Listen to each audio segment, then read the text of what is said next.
Many don't even know the basics of the Christian faith. That is, now it is possible to be in church for 20 years and you've never heard the gospel. So it's becoming so unfortunate that churches are now mission fields. That the same way it is important to go out there and preach, it is important to go to some churches and preach.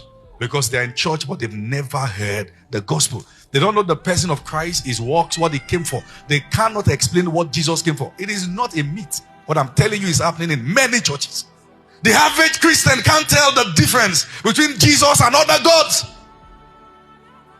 Can't explain in simple context a sacrificial work. And you must understand that. If they can't wake you up now and say, tell us about Jesus, what he came to do. What's the purpose of Jesus coming to this earth? And what's the difference between Jesus and Buddha and Jesus and all that? They can't tell. Why? No foundation. What's the gospel? What's the message of the Christian faith? What's the gospel? What's our message? I have come to the opinion and to the full realization that help is not coming from the church for the church anywhere. The church must rise and there must be dividing line between those who are preaching the truth and charlatans. Because if you don't know what the truth is, you will not know what is not. So the church must rise.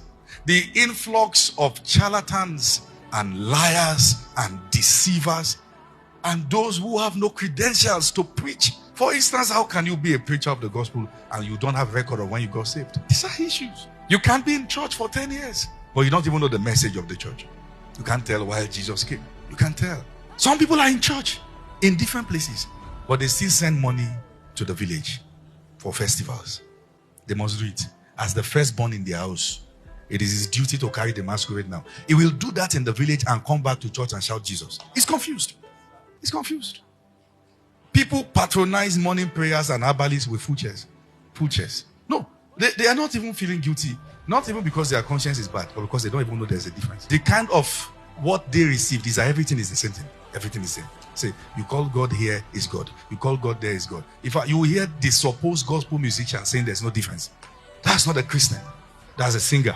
As simple as, see, dividing line. The moment you don't know there's a difference, you are not a Christian. Your salvation can now be questioned. There must be. Because unfortunately, people can have volume without content. And you can believe anything that is loud. There must be.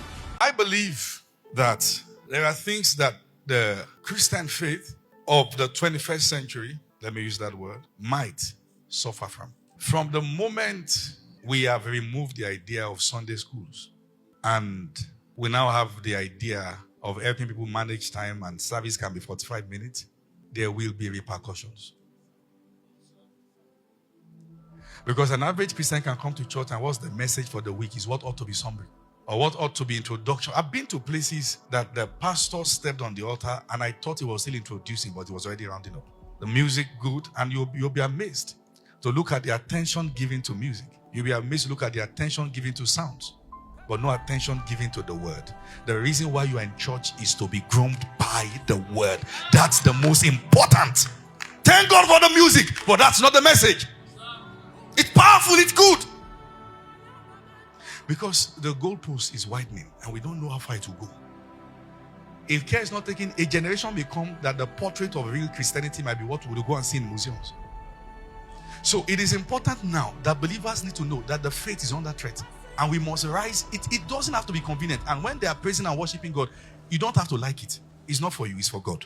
No, you don't have to like the song. The song was already not for you. In fact, you are part of those to give it to God. They are not giving it to you. You are part of those to give it to God.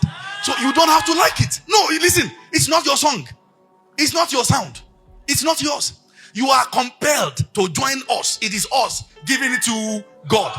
So there's no favorite song. It's His song. It's that simple now.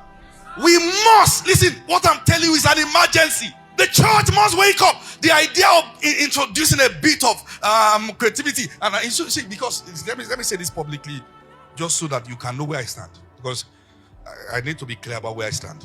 I've called some people, some stakeholders in the body of Christ in Nigeria. I said, see, I don't have an issue with young generation understanding, music, this, that, this version, this genre. I don't have an issue. But if we come for a Christian concert, and those who are coming for the concert, they are half-breasted, we are seeing laps outside, then there's problem. If you say you are a Christian content creator and your breast is always outside, and your laps are always outside, There's problem. No, there is problem. And by ourselves, we must divide the line. You are not a part of us, or you are a part of us. It must be clear. Listen. It must be clear what a Christian looks like and what a Christian is not. We must understand that. It must be clear. So if someone comes to church and the best is outside, we know you are not saved, and we help you. We accept you the way you are, but you can't come mess us up with the way you are. So we need help too. So we have to get you covered up. There is what a Christian looks like, and there is what a Christian doesn't look like. And guess what? Appearance matters.